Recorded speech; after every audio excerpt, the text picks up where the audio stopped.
Salutations, and welcome to the first MCC installment of Halo Mod Showcase, a series on this channel dedicated to spotlighting the modding creations this community has worked hard to produce.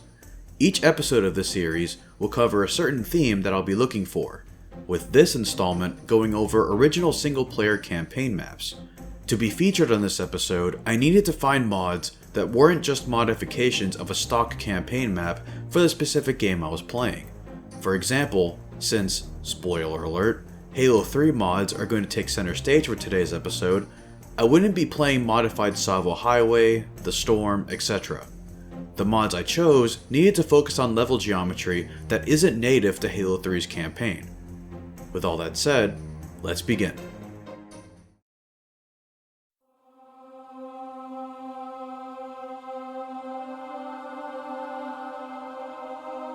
Our first trio of maps are all made by the same person. These are Saving Sergeant Johnson, The Golden City, and Extraction Point, all by Scorely. I'm grouping these three together since the modified sandbox for each level is the same. With the weapons and enemies having the same traits with each of these levels, I'll briefly cover the things that stood out to me the most. I think the Mauler is my favorite weapon to use. The damage is much greater at the cost of having slower spike projectiles that force the user to lead their shots the further the target is. The slower spikes also make going up against enemies much more fair when they use it. I really like what Scorely has done with the Brutes. They use their Halo 2 counterparts' Berserk animations, making them quite fearsome up close. Their power armor won't destroy their helmets when their shields go down either, requiring more rounds to break them. This effectively nerfs the noob combo strategy, but it's still a viable option. There are no beam rifle jackal users in this mod. In their place exists a type of brute stalker that uses the Spartan laser, and I think it's brilliant. It provides a sniper enemy that the player can properly react to, unlike jackal snipers. The last thing I want to mention is I'll praise any rebalance mod that makes killing hunters a quicker process. While I don't think it should be as easy as one-tapping hunters with a headshot weapon like in CE, I feel they ought to be large enemies that can be dealt with quickly with the right counterplay. They're more accurate and aggressive in this mod, but have less health overall, so weapons like the shotgun, mauler, and sticky nades make for great answers to them.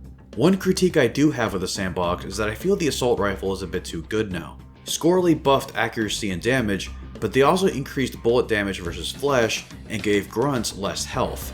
On heroic difficulty, large groups of grunts and jackals were dropping like flies with little effort. Onto the missions themselves. First, we have Saving Sergeant Johnson. Obviously, the objective is to save Sergeant Johnson, who is being held captive by a pack of brutes.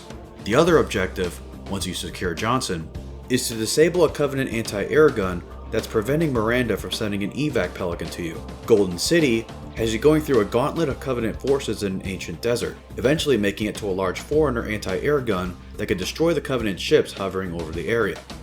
Finally, Extraction Point has Master Chief and ODST allies trudge through a jungle environment to make it to a safe area to be picked up by a pelican. None of these missions are heavily story driven, but they don't need to be as the encounters in the level are the main spectacle. Each level offers a variety of on-foot and vehicular combat, and the encounter design is honestly pretty great for the most part. However, I do need to point out a couple of blemishes with said encounter design. Before I do that though, if and only if you're enjoying the content so far, make sure to leave a like on the video, subscribe for more Halo videos from this channel, and leave a comment letting me know what you think of these mods. In Saving Sergeant Johnson, the final encounter in the room below the anti-air gun is kind of bonkers. You find yourself in a tight room with brute captains wielding brute shots and a chieftain holding a fuel rod cannon. Their explosive firepower doesn't leave a lot of room for safe maneuverability, and it's easy to die to splash damage from behind. Some of the earlier parts of Golden City I found to be a bit barren as well. There are parts where there's a lot of wide open space with not a lot of cover, leaving the encounter to feel too much like a shooting gallery at times. Many of the pathways in the level do feel a bit too linear for my personal taste, and I'm not talking about the type of linear you'd hear in linear versus open world arguments or anything. I mean some of the areas in the missions are straightforward lines that lead to the next area. Thankfully, there wasn't much of this at all in Extraction Point, and I can tell by playing the level that after developing the previous two levels, Scorely had improved in the map and encounter design departments. Other than that, I highly recommend checking these series of levels out. Each of them offer a great time and don't overstay their welcome. Scorely, excellent work. I hope to see more from you.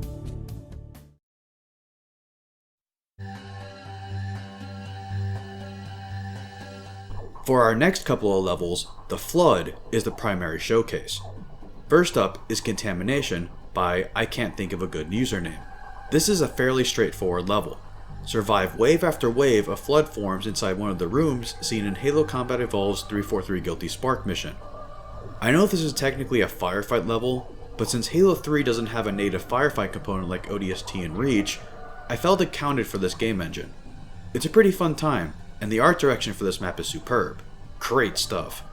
And finally, we have Cashiera's Halo 3 Combat Evolved, a mod that aims to port Halo CE's campaign to Halo 3 while also including small quality of life improvements throughout the game, as well as some cut content that didn't appear in the original. This is precisely how I wanted Halo CE Anniversary's campaign to be. This might be a bit of a hot take, but I was honestly hoping for new content to show up in the Anniversary's release besides the skulls and terminals.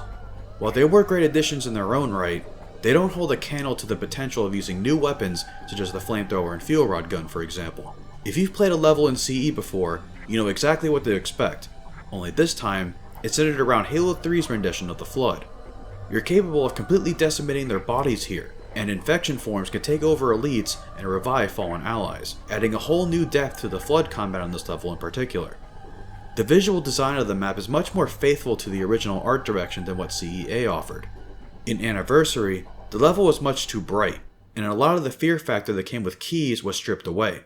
There's never even a moment in time where you had to use the flashlight at all in Anniversary's graphics due to how bright everything is.